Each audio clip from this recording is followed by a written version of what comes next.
का चेहरा कौन होगा, इस पर सस्पेंस अब भी बरकरार है। लेकिन दिन और तारीख तय हो चुकी है। ये तय हो चुका है कि 5 तारीख को महाराष्ट्र को उसका नया मुख्यमंत्री मिलेगा। चेहरा कौन होगा ये अभी तक साफ नहीं है। देखिए रिपोर्ट में।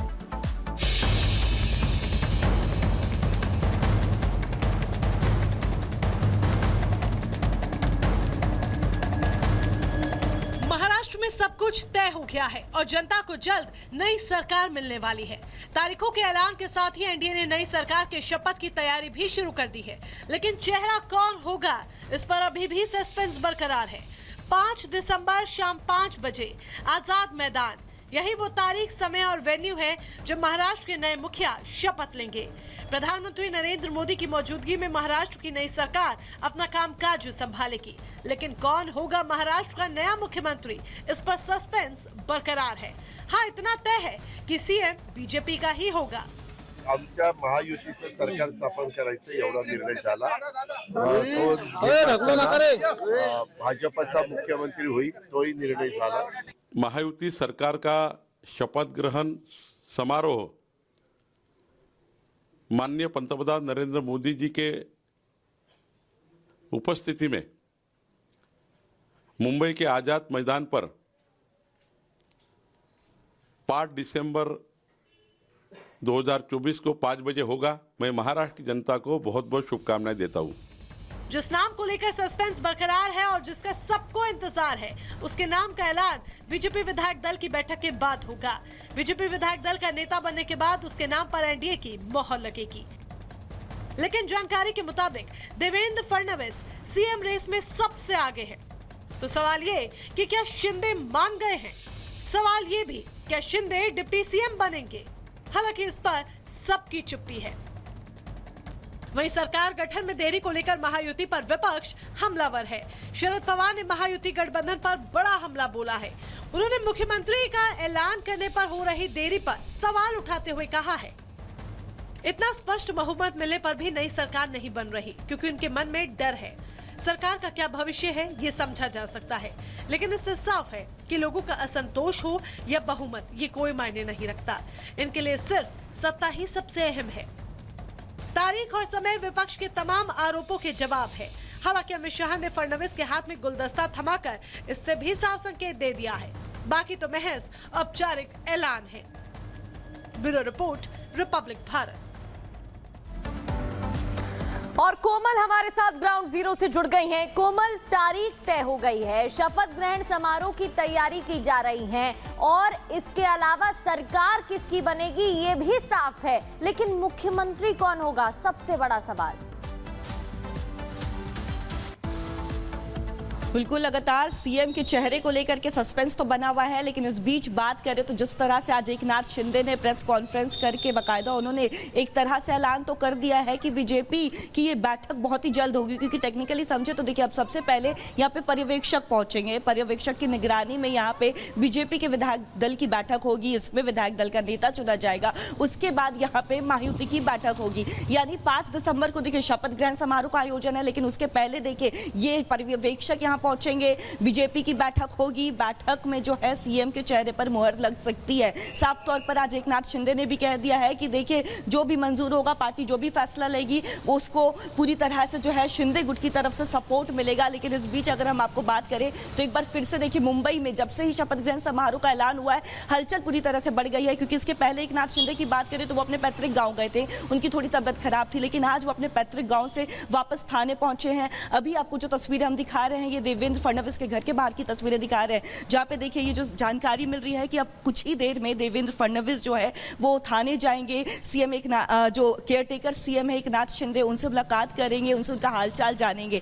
लेकिन उसके पहले देखिए, शपथ ग्रहण समारोह से पहले देखिए कहा जा रहा है कि ये मीटिंग और भी जल्दी हो सकती थी, लेकिन कहीं ना कहीं शायद तबियत खराब हुई और उस वजह से जो है मीटिंग थोड़ी टाल दी गई है। लेकिन ऐसे में ये कयास लगाए जा रहे हैं कि अब बहुत ही जल्द 5 दिसंबर का ऐलान हो गया है, लेकिन उसके पहले यहाँ पे पर्यवेक्षक पहुंचेंगे। पहुंचेंगे, बैठक होगी, बैठक में फैसला लिया जाएगा और उसके बाद नाम का ऐलान जो है जानकारी यहाँ पे दे रही है कोमल कि जिस तरीके से जो मुख्यमंत्री के चेहरे को लेकर जो कयास लगाए जा रहे हैं, हालांकि सस्पेंस बरकरार है, लेकिन इस बीच आज भी बैठक होने वाली है और माना दरअसल ये जा रहा है कि आज की बैठक के बाद मुख्यमंत्री के चेहरे को लेकर तस्वीर जो है वो साफ हो जाएगी। महाराष्ट्र के बाद अब बात करते हैं दिल्ली की। दिल्ली में विधानसभा चुनाव होने वाले हैं और चुनाव को लेकर सरगर्मियां जो है वो भी यहाँ पर तेज हो गई हैं। लेकिन लोकसभा चुनाव में जिस केजरीवाल ने गठबंधन में चुनाव लड़ा था, लोकसभा चुनाव के बाद अब दिल्ली विधानसभा चुनाव से पहले गठबंधन में चुनाव न लड़ने का ऐलान किया गया है। केजरीवाल ने साफ साफ कह दिया है कि दिल्ली विधानसभा चुनाव में आम आदमी पार्टी किसी के साथ गठबंधन में चुनाव नहीं लड़ेगी, यानी कि विधानसभा चुनाव से पहले दिल्ली में इंडी गठबंधन टूटता हुआ दिखाई दे रहा है। रिपोर्ट दिखाते हैं आपको।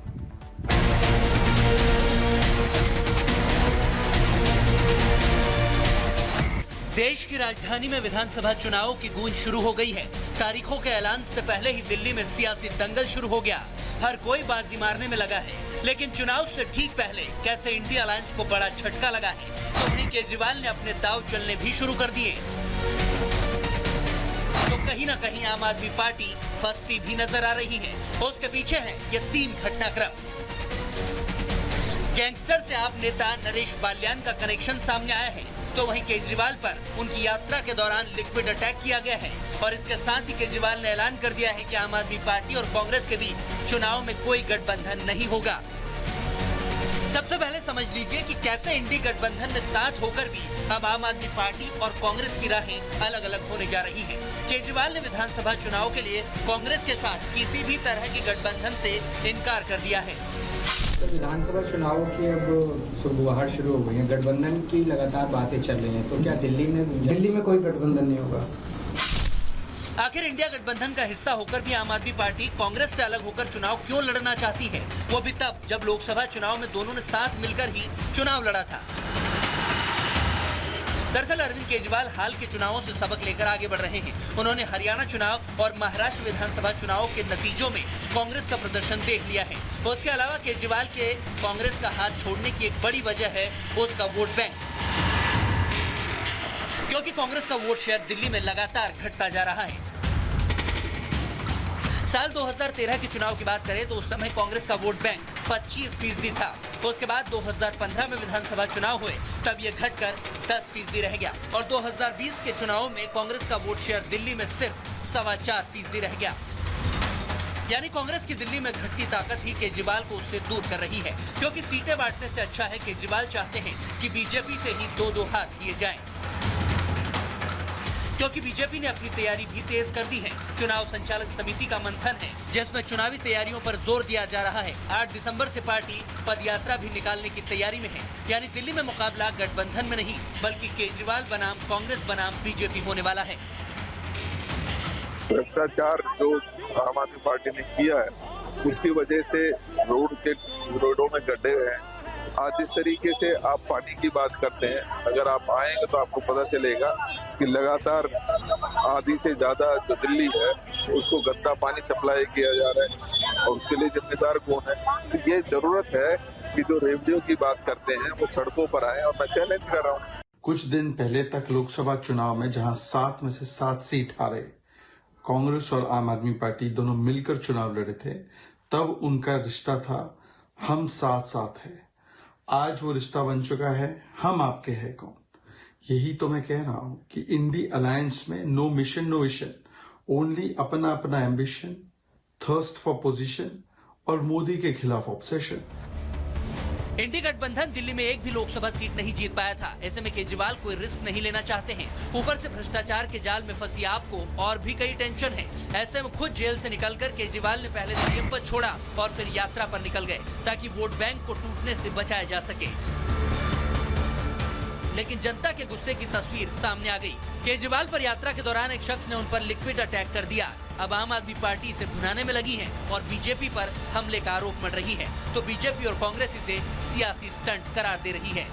पूरे दिल्ली के अंदर आज बिजनेसमैन डर के माहौल में जी रहा है।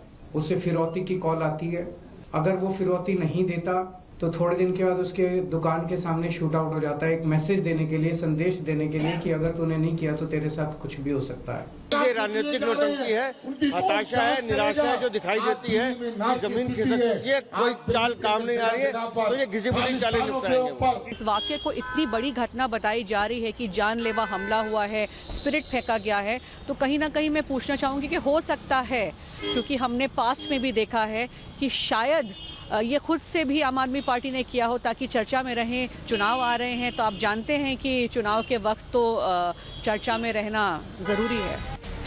उधर आपकी मुसीबत बढ़ने की एक और खबर आई जब वसूली के मामले में उनके नेता नरेश बाल्यान की गिरफ्तारी हो गई, जिसके बाद उनकी कोर्ट में पेशी हुई। सियासत भी इस मामले पर खूब हो रही है। नरेश बाल्यान की गिरफ्तारी से अमित शाह जी ने दिल्ली की जनता को क्या संदेश दिया है? उन्होंने सीधा सीधा संदेश दिया है कि अगर तुमने कंप्लेन करने की कोशिश करी, अगर तुम्हारे साथ कुछ भी होता है और तुमने कंप्लेन करी, तो तुम्हें ही तुम्हारे ऊपर हमला भी कराया जा सकता है, तुम्हें गिरफ्तार भी किया जा सकता है। कंप्लेन करने की हिम्मत मत करना।